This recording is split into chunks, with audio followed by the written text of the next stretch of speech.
Kalau mereka menonton khutbah-khutbah dari ustadz-ustadz dadakan atau ustadz-ustadz seleb, ya, itu akan terbentuk wawasannya, pikirannya menjadi sosok yang tertutup.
Assalamualaikum warahmatullahi wabarakatuh.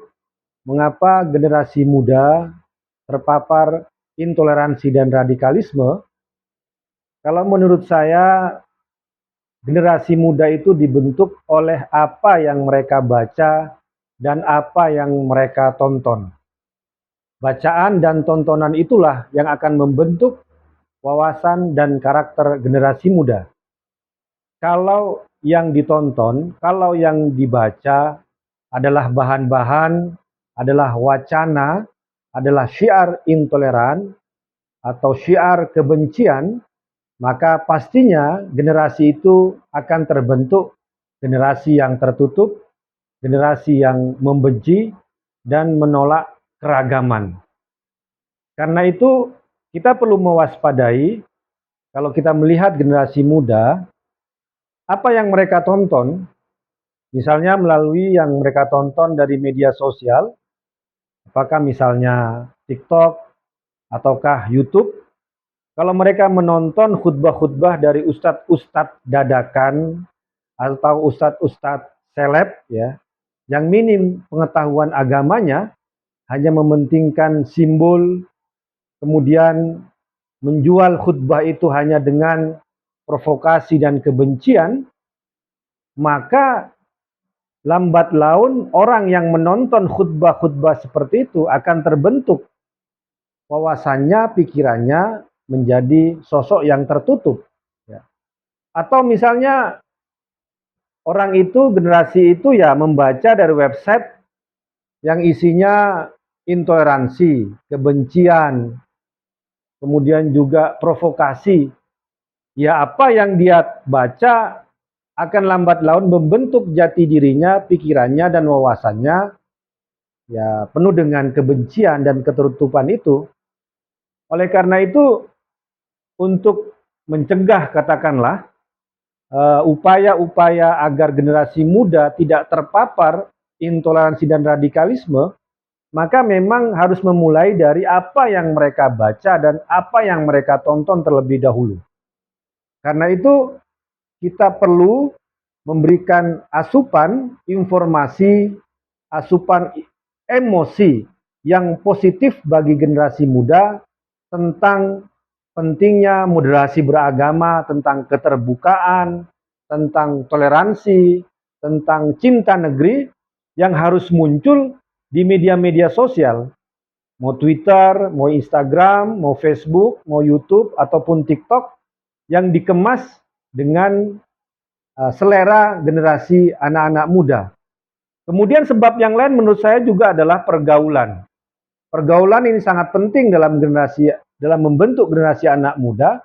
Ketika pergaulan dia itu bergaul dengan komunitas katakanlah yang tertutup, yang bisa menghakimi kelompok yang lain atas nama apapun, apakah menggunakan simbol agama, misalnya komunitas hijrah, ya, tapi tujuannya merasa lebih benar, kemudian yang lain salah, ini juga ikut membentuk watak dan karakter dari generasi muda itu.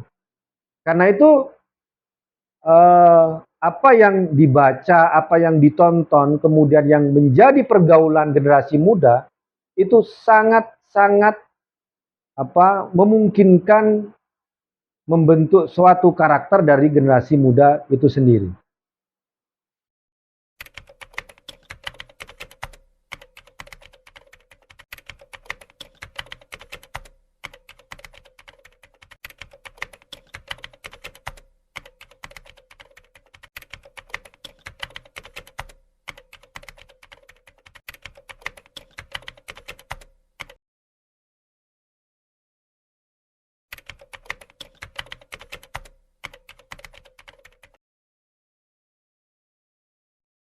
Apa dan dari mana paham intoleransi dan radikalisme itu berasal?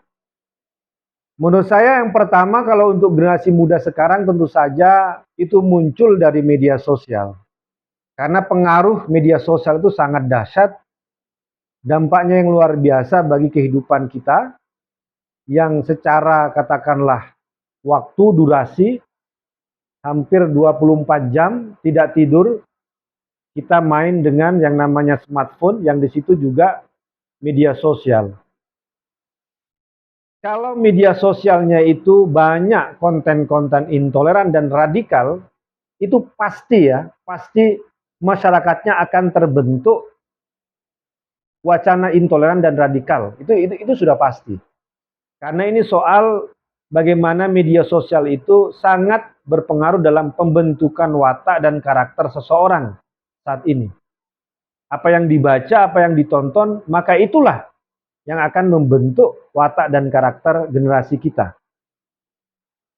Nah, ketika media sosial itu dibiarkan, ya, didominasi oleh wacana-wacana intoleran dan wacana-wacana radikalisme, maka generasi itu juga pasti akan terwujud generasi yang tertutup, ya, generasi yang membenci.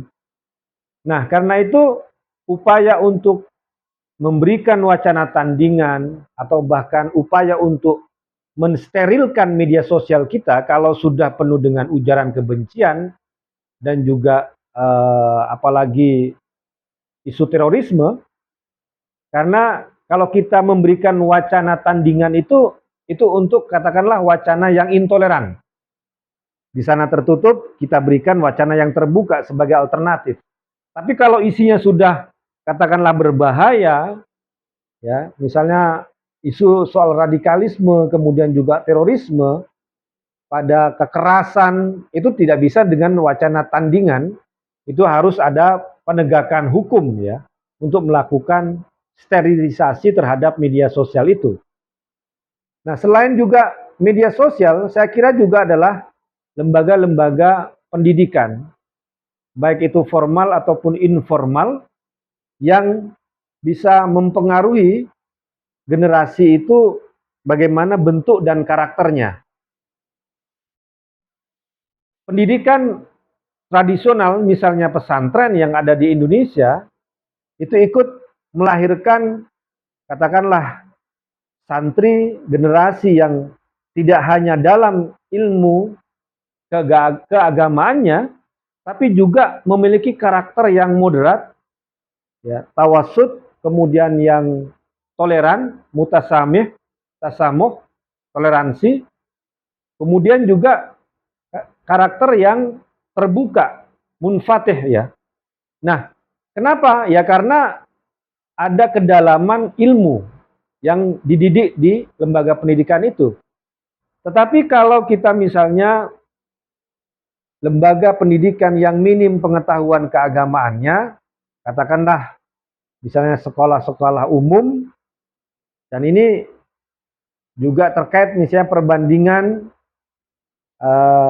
wacana intoleransi dan radikalisme seperti yang saya lihat misalnya di Mesir dari tahun 1920-an sampai saat ini, bagaimana wacana intoleran dan radikalisme itu justru muncul di sekolah-sekolah fakultas umum yang minim pendidikan pengetahuan keagamaan. Misalnya kalau kita lihat di Mesir, basis-basis Ikhwanul Muslimin, kemudian juga Jamaah Islamiyah, kemudian Jamaah Takfir wal Hijrah, itu bukan di universitas seperti Al-Azhar yang mengembangkan wacana keagamaan keislaman yang tradisional, tetapi justru di fakultas-fakultas umum eksak yang ada misalnya di Cairo University atau Ain Shams University. Apakah itu fakultas kedokteran, apakah fakultas teknik, atau fakultas hukum, dan lain sebagainya. Dan kalau kita melihat mursyid Ikhwan, pemimpin Ikhwan Muslimin di Mesir, pendirinya itu adalah Hasan al-Banna, lulusan dari Fakultas Adab, Sastra Arab dari Darul Ulum. Tapi kemudian penggantinya itu adalah tokoh-tokoh yang tidak pernah tersentuh dengan pendidikan-pendidikan keislaman yang tradisional. Bukan lulusan Al-Azhar. Ada yang lulusan Fakultas Olahraga Universitas Kairo, ada fakultas kedokteran, ada fakultas hukum, dan lain sebagainya. Jadi ini menunjukkan bahwa ada basis-basis wacana intoleransi dan radikalisme justru lahir dan tumbuh di pendidikan-pendidikan umum, eksat. Dan ini mungkin kita juga bisa memperbandingkan yang apa yang terjadi di Indonesia. Jadi kalau kita lihat misalnya basis intoleransi dan radikalisme di Indonesia itu di eksakta, kalau saya tidak heran karena di Mesir lebih dulu terjadi fenomena seperti itu. Nah ini yang kita lihat dan kita saksikan.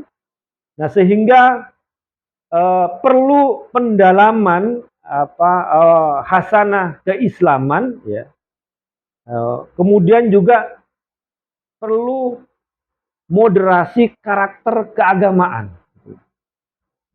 Ya, tentu saja tidak fair kalau orang katakanlah sudah menempuh pendidikan di eksat harus mengetahui agama seperti yang di pesantren atau fakultas agama, tapi paling tidak ya mereka beragama itu tidak hanya berdasarkan girah saja, semangat saja atau emosi saja. Harus memiliki apa yang disebut dengan karakter-karakter keagamaan, paling tidak yang paling penting menurut saya itu yaitu dia moderat, tawasud, tidak mudah ekstrim, tidak kanan, tidak ke kiri, tidak mudah mengkafirkan. Kemudian dia juga yang kedua juga adalah setelah moderat dia adalah toleran, ya tasamuh, toleransi, mutasamih. Dia tidak mudah katakanlah mengklaim paling benar, ya. Karena ya kita semua adalah manusia yang dhaif, memiliki kelemahan-kelemahan. Jangankan kita, sampai Imam Syafi'i rahimahullah saja memiliki katakanlah seperti makalah yang sangat terkenal, ra'yi shawabun yahtamilul khata' wa ra'yu ghairi khata'un yahtamilus shawab. Pendapatku itu benar tapi bisa salah. Pendapat yang lain itu salah tapi bisa benar. Ini menunjukkan apa? Toleransi dalam berpendapat. Kemudian juga ya seperti yang pernah disampaikan oleh Ki Haji Mustafa Bisri, ya Gusmus, jangan pernah berhenti untuk belajar.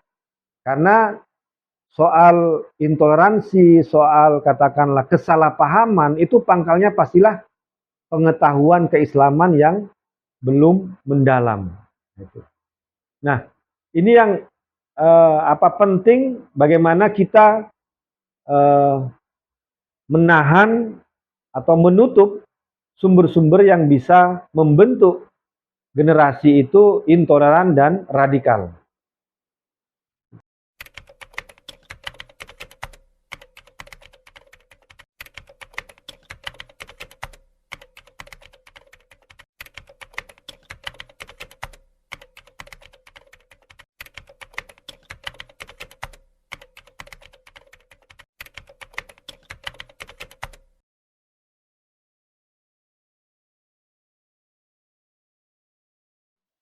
Di tengah kemajuan teknologi dan juga media sosial yang sangat marak, saya kira generasi muda sekarang itu sangat mudah menemukan sumber-sumber keagamaan yang toleran, yang moderat, yang sangat kaya.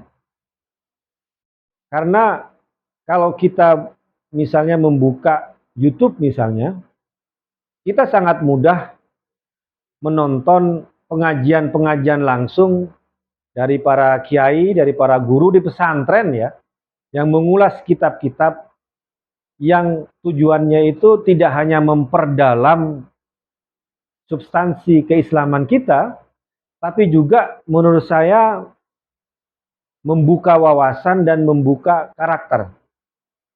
Meskipun katakanlah kita ini di Jakarta atau dimanapun generasi muda bahkan di luar negeri, tapi kita bisa dengan mudah mengikuti misalnya pengajian Ki Haji Mustafa Bisri, Gus Mus dari Rembang misalnya. Atau pengajiannya Mbah Anwar Mansur dari Lirboyo. Atau juga dari pesantren-pesantren yang lain. Karena ya dengan fasilitas YouTube ataupun misalnya live yang ada di Facebook. Nah saya kira untuk membuka literasi generasi muda, literasi itu tidak hanya katakanlah bacaan apa yang kita baca, tapi karena anak muda sekarang mungkin lebih akrab dengan apa yang didengar, dengan apa yang ditonton, maka konten-konten, isi-isi, wacana keagamaan yang toleran dan moderat itu mudah sekali disaksikan atau diperoleh. Kalau dia memang mau katakanlah membuka wawasan dia dan memperdalam keilmuan dia dari sumber langsung.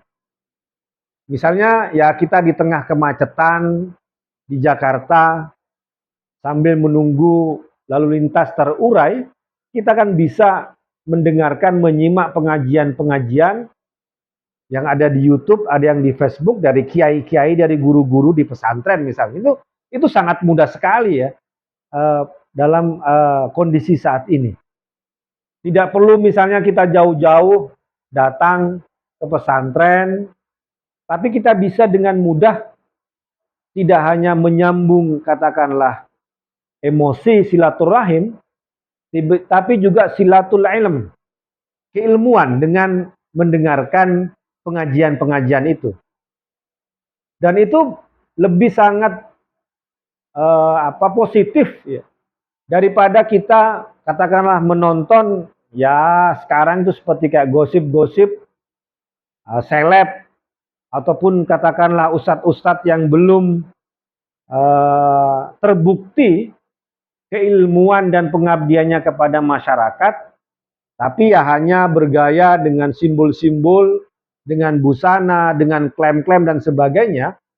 Nah kalau kiai-kiai dan guru-guru di pesantren itu kan sudah terbukti mengabdikan hidupnya 24 jam pengabdian pada masyarakat, kepada pendidikan pada kalangan santri, mendidik para santri dari yang tidak mengetahui apapun, dari sejak mulai mengenalkan alif ba ta sa sampai misalnya bisa membaca kitab kuning ya.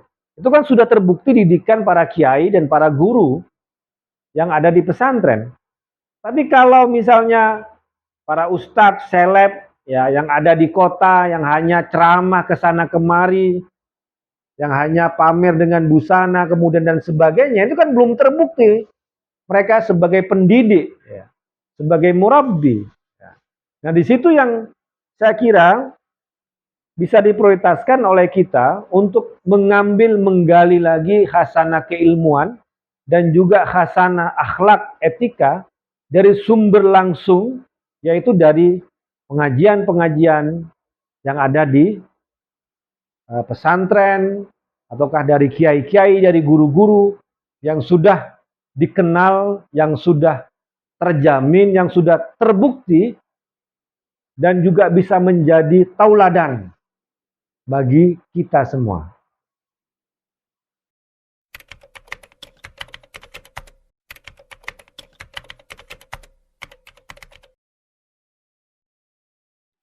Soal bagaimana kiat-kiat agar anak muda itu terbebas dari paparan intoleransi dan radikalisme. Menurut saya yang penting diketahui dulu adalah apa itu intoleransi dan apa itu radikalisme menurut saya. Karena kita tidak mengetahui, kita terpapar suatu virus, suatu penyakit tanpa kita mengetahui gejalanya. Seperti sekarang kan ada COVID-19, kita nggak tahu terpapar COVID kecuali kita tahu gejalanya, demam, sesak nafas, dan sebagainya. Nah, bagaimana orang dia terpapar virus intoleransi dan radikalisme, maka gejala-gejalanya itu yang penting kita ketahui pertama kali. Yang pertama menurut saya adalah ketika seorang itu memiliki pandangan yang tertutup, hanya kelompoknya yang paling benar, maka ini gejala yang paling kuat, dia terpapar intoleransi, tertutup. Yang kedua, takfiri, mudah mengkafirkan kelompok yang lain yang berbeda. Ini juga gejala yang paling kuat, bahwa orang itu terpapar virus intoleransi dan radikalisme.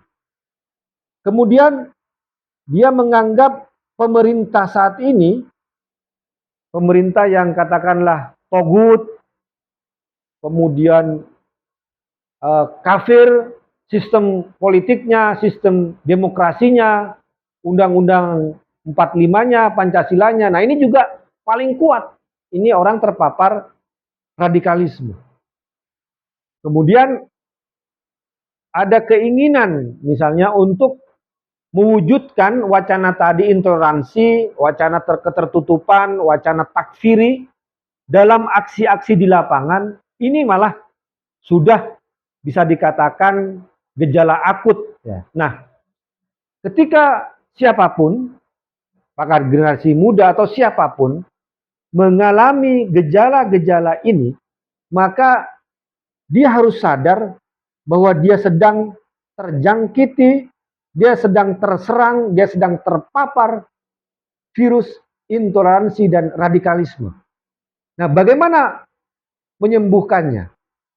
Ya, kalau COVID-19 ada vaksinnya, maka tentu saja virus intoleransi dan radikalisme itu juga ada vaksinnya.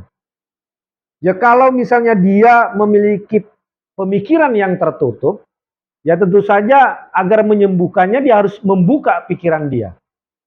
Dia harus membaca hasanah-hasanah keislaman yang berbeda, tidak hanya kelompoknya saja. Dia harus melakukan perbandingan-perbandingan. Ya. Tidak hanya satu ulama, tapi ada beberapa ulama. Dia perbandingkan, perdebatan, ikhtilaf. Ada istilah itu, ikhtilaful a'immah, rahmatul ummah. Bahwa perbedaan di antara para imam itu merupakan rahmat bagi umat. Nah, ini terbuka. Bagaimana membuka? Jangan sampai seperti kata pepatah, kata dalam tempurung. Dia harus melihat bahwa dunia Islam itu sangat luas, tidak hanya kelompoknya saja, tapi banyak sekali yang ada.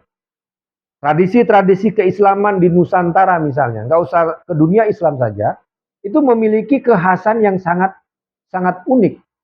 Budaya-budaya antara masyarakat Muslim di Jawa, kemudian di Madura, kemudian di Minang, itu ada kekhasan, keunikan-keunikan tersendiri. Ini menampilkan bahwa bagaimana Islam itu hidup dalam ranah, dalam kebudayaan yang berbeda-beda, tidak hanya satu corak saja. Ini yang menarik, bagaimana membuka. Kemudian juga ketika dia terjangkiti virus takfiri, ya dia tidak boleh merasa paling benar, merasa paling beriman, sementara yang lain itu kafir. Apalagi takfiri itu ditujukan tidak kepada orang di luar Islam, tapi kepada orang Islam itu sendiri.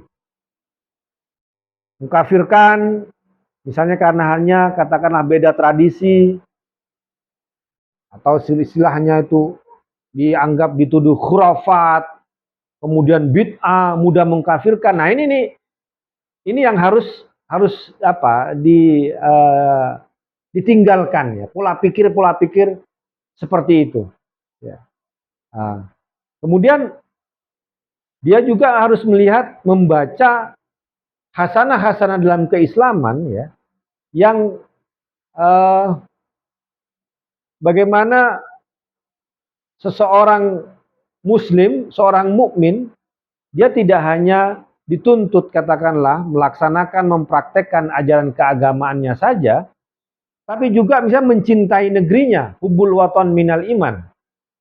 Slogan yang sangat terkenal di kalangan agamawan yang nasionalis ya, bahwa menjaga keamanan, ketertiban di bumi dia hidup berpijak, maka itu juga sangat penting. Karena kita tidak mungkin sholat dengan tenang, puasa dengan tenang, beribadah dengan tenang, kalau negeri kita itu mengalami kerusuhan.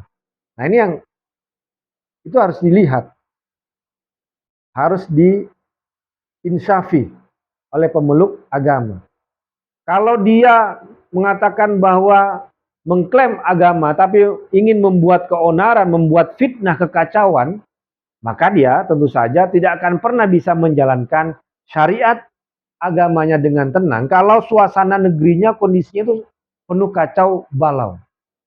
Nah, di situ kita perlu melihat bahwa apa yang sudah katakanlah menjadi keputusan dalam keamanan kondisi negeri kita, apakah yang disebut dengan misak ataukah piagam, apa yang disebut dengan misalnya prinsip bersama dasar negara kita, Pancasila, UUD 45, NKRI, Bhinneka Tunggal, itu juga harus diterima untuk katakanlah menciptakan kondisi keamanan dan ketertiban di negeri ini, agar orang muslim pun yang mau beribadah, yang mau melaksanakan syariat Islamnya, yang mau katakanlah ya mengabdikan dirinya, ya bisa tenang. Kan nggak mungkin, saya katakan tadi, kita bisa sholat, bisa puasa kalau terjadi perang, terjadi kerusuhan, atau mau lebaran ada kerusuhan, tidak mungkin. Makanya kita harus menjaga keamanan dengan memiliki kecintaan, memiliki patriotisme terhadap negeri ini. Nah, kemudian juga anak muda saya kira juga untuk katakanlah terus membuka wawasan, menurut saya itu sangat sangat penting lah bagi generasi-generasi muda ini. Ya karena memang kalau sekarang kita ngelihat budaya instan, budaya medsos, banyak orang yang tidak mau memperdalam ya hasanah keilmuan, sehingga hanya mengambil apa yang dilihat dari medsos, kemudian hanya lihat dari media online, dari berita. Maka semangat untuk tolabul ilmi, untuk memperdalam ilmu dengan banyak katakanlah saluran saat ini, itu jangan sampai berhenti gitu. Nggak, jangan mudah merasa cukup dengan apa yang dimiliki, dengan apa yang diketahui, maka terus belajar, terus menggali ilmu untuk memperluas cakrawala, memperluas wawasan. Itu penting menurut saya. Saya ingin mengajak generasi muda sekarang untuk pintar-pintar memilih saluran informasi, memilih kanal di media sosial, agar kita menjadi generasi yang positif, generasi yang moderat, generasi yang terbuka. Karena itu ditentukan seperti yang saya katakan tadi, sangat ditentukan dengan apa yang kita tonton, dengan apa yang kita baca. Karena itu silakan pilih saluran-saluran media-media sosial yang memberikan pengajian yang menenteramkan, yang mendamaikan, dan juga kepada tokoh-tokoh yang sudah terbukti, baik dari sisi keilmuan, dari sisi pengabdian kepada masyarakat. Seperti saya contohkan tadi, sangat mudah sekarang untuk mengikuti pengajian-pengajian dari para kiai, dari para guru di pesantren, yang jelas sudah terbukti dari keilmuan dan juga akhlak dan tauladan mereka. Dan kemudian juga jangan mudah terperdaya oleh mereka yang hanya memamerkan bungkus simbol atau juga emosi provokasi yang mengatasnamakan agama, tapi tujuannya bukan untuk agama itu sendiri. Salah satu untuk membuktikannya apa ya? Lihat pengabdiannya. Kalau dia hanya ngomong aja, ya buat apa kita dengerin? Lebih baik kita menyimak siraman rohani, keilmuan dari sosok-sosok yang sudah terbukti pengabdian dan keilmuannya. Sangat mudah bagi generasi muda sekarang untuk mendapatkan apa yang mereka mau, apa yang mereka inginkan, agar terbentuk wawasan karakter generasi yang terbuka, yang moderat, yang positif, dan juga tidak hanya sebagai seorang muslim yang baik, tapi juga sebagai warga negara Indonesia yang baik. Demikian, wassalamualaikum warahmatullahi wabarakatuh.